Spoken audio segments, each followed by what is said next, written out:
My brothers and sisters, may the Lord be with you. And with your spirit. A reading from the Holy Gospel according to John. Jesus raised his eyes to heaven and said, Father, the hour has come. Give glory to your Son, so that your Son may glorify you, just as you gave him authority over all people, so that your Son may give eternal life to all you gave him. Now this is eternal life, that they should know you, the only true God, and the one whom you sent, Jesus Christ. I glorified you on earth by accomplishing the work that you gave me to do. Now glorify me, Father, with you, with the glory that I had with you before the world began. I revealed your name to those whom you gave me out of the world. They belonged to you, and you gave them to me, and they have kept your word. Now they know that everything you gave me is from you, because the words you gave to me I have given to them. And they accepted them and truly understood that I came from you, and they have believed that you sent me. I pray for them.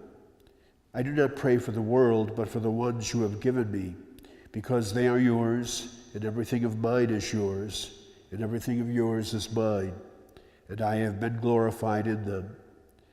And now I will no longer be in the world, but they are in the world, while I am coming to you. The Gospel of the Lord.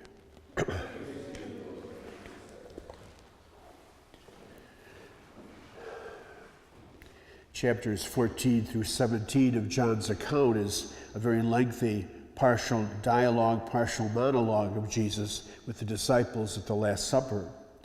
And yesterday, in the very short, brief segment of the gospel that we heard, we were reminded that the disciples finally come back again to say something to Jesus during this conversation and say that now they know, they understand, now they know in fact that he is from God.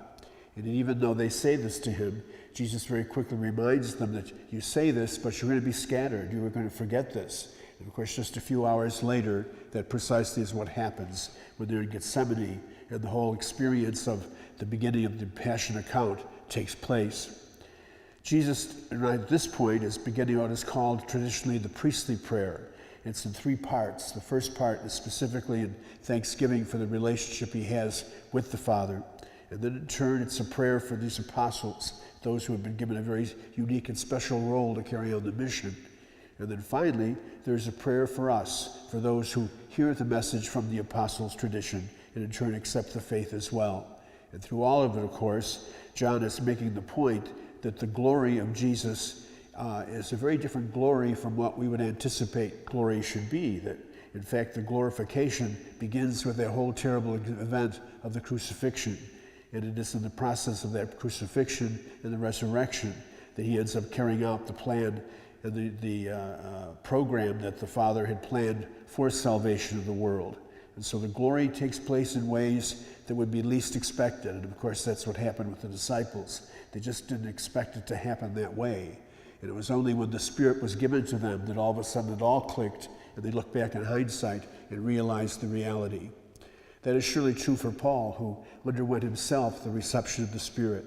And in receiving that Spirit, even as he knows that the time ahead for him will be a time of sacrifice and persecution, he has the strength and the courage to continue to preach the message, because to him that's the most important thing he can do, is to make sure that what God had planned and pledged through Jesus becomes well known and aware in the lives of people around him.